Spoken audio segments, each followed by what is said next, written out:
কিভাবে ইনহেলার ব্যবহার করলে আপনার অ্যাজমা বা শ্বাসকষ্ট নিয়ন্ত্রণ থাকবে।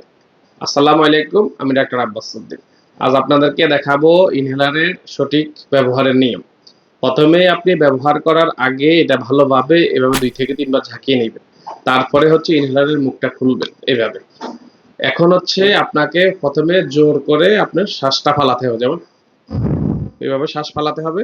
তারপরে এটার মুখটা আপনার মুখের মধ্যে রাখবেন, এইভাবে রেখে আপনি এক চাপ দিবেন। এক চাপ দেওয়ার পরে আপনি হচ্ছে এভাবে জোরে একটা শ্বাস নেবেন। শ্বাস নিয়ে 10 সেকেন্ড নিঃশ্বাসটা বন্ধ করে রাখবেন। 10 সেকেন্ড বন্ধ করে রাখার পরে এইভাবে শ্বাসটা ফালাবেন। এরপরে আপনি 1 থেকে 2 মিনিট পরে আবার আরেক চাপ নেবেন। এভাবে প্রতিদিন সকাল আর রাত্রে 2 বেলা করে আপনি হচ্ছে ইনহেলারটা ব্যবহার করবেন, স্টেরয়েড জাতীয় ইনহেলার। মনে রাখতে হবে, স্টেরয়েড জাতীয় ইনহেলার ব্যবহার করলে আপনাকে 10 মিনিট পরে অবশ্যই কুলি করে নিতে হবে। না হলে আপনার গলার মধ্যে আপনার হচ্ছে ইনফেকশন হতে পারে। এখন আসি আর কি ধরনের ইনহেলার ব্যবহার করা যায়। সাধারণত সালবুটামল অথবা সালমেটেরল অথবা ইপ্রাট্রোপিয়ামের কম্বিনেশন ব্যবহার করা যায়। তবে ওগুলো ব্যবহার করলে আপনাকে কুলি করা লাগে না।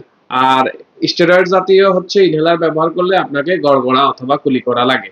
এখন আসি, যদি স্টেরয়েড জাতীয় ইনহেলার ব্যবহার করতে গেলে আপনাকে স্পেসার সহ ব্যবহার করলে গড়গড়া বা কুলি করা লাগবে না।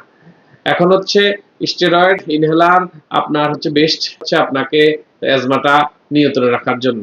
ধন্যবাদ। আসসালামু আলাইকুম। যদি আমাদের ভিডিওগুলো ভালো লেগে থাকে, লাইক, শেয়ার এবং ফলো দিবেন এবং হচ্ছে কমেন্টে আপনার মতামত জানাবেন। ধন্যবাদ।